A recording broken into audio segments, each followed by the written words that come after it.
এই বেমারে মানে হলে রাতি 2টা বজাত উঠো, 3টা বজাত উঠো, কেতিয়াবা 2:30টাতো উঠো। পঢ়া দি থাকাৰ মাজত কালি মোৰ বেমাৰে পৰিছো। কালি কৰি দি চল কৰি লৈ গুচি গেল।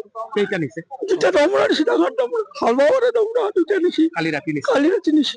কিন্তু মানে মই চেকিং কৰি আছো ৰাতি 2টা 3টাত উঠি ইমান কষ্ট কৰি লাষ্টত কালি মই বেমাৰে পৰি চল কৰি লৈ গুচি গেল। কালি আপুনি অসুখত পৰি থাকোতে পৰি থাকো, এনে আপুনি সদায় ৰখিয়ে থাকে? সদায় উঠি থাকো, 2 বা 3টা চাই থাকো। কিন্তু কালি লৈ গুচি গেল। কারণ আমি আর সেই গরু দিয়ে আমি বেচা কিনা করি গাখীৰ বেছি তোমৰা গিটা ডাঙৰ হলে বেছি পইচা পাম। এই মই এটা ঘৰ বানছো দুখীয়া মানুহ ল'ৰা তুই ভাবছিলো টিংকিখন লগাম, এই তোমরা তিনিটা একেলগে বেচিম। এটা উলিয়াই থৈছি, উলিয়াই থৈ মানে 2টা গাড়ীত তুলিলা, দুটাই মানে মারামারি করে, পুরা গাড়ীত দুটাই মারামারি করলে 3 নম্বরটো নিলা। যেতিয়া মই গরু চাব যাওঁ মানুহে বহৰে মই ৰাতি উঠা না আন্ধাৰে বহৰে উঠছো, উঠি চাওঁ গৰু এটা বাহিৰত গৰু নিলে আটাবাৰ দিল আৰু এটাই হলো।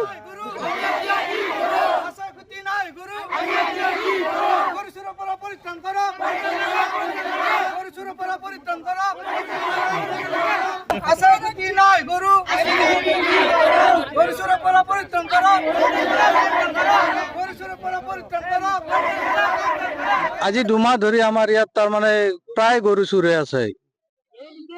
মানে 2-3 দিনৰ মূৰে মূৰে চুৰ হৈয়ে আছে। প্ৰায় 20টা গৰু চুৰ হল। আমাৰ হাজো থানাৰ কোনো কাণসাৰ নাই। এতিয়া ভিআইপি গাড়ী লৈ আহে, গাড়ী বিলাকৰ চিট বিলাক খুলি থৈ আহে পিছফালৰ, সেই গাড়ী বিলাকত গৰু বিলাক উঠাই লৈ যায়। পুলিচে গাড়ীখন দেখিলেও তাৰ মানে ভিআইপিৰ গাড়ী মানে আগৰবাৰ কাৰণে ভয় কৰে।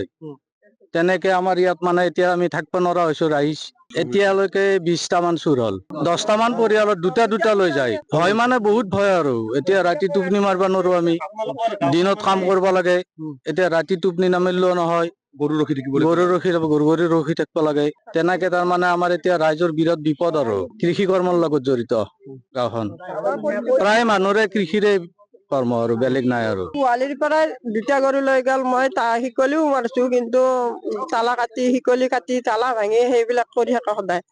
ওচৰৰো ঘৰত 2টা নিলে, কিন্তু তেওঁলোকৰ 2টা নিয়াৰ লগে লগে অলপ গম পোৱাৰ লগে লগে হাৰি গেল।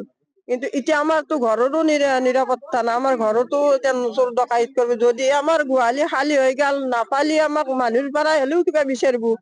ঘৰততো নিবা লগা একোৱেই নাই। আমি খেতিয়ক মানুহ, আমি গাখীৰ খানি দি কিবা কৰি খাই আছিলো।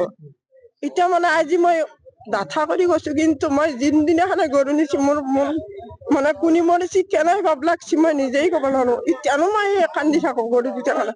কিন্তু আজি মই গাখীৰ খাব লাগছিল। সেই সৰুৰ পৰাই গৰুটো টানি টানি পথাৰৰ পৰা মই আনি থাকো।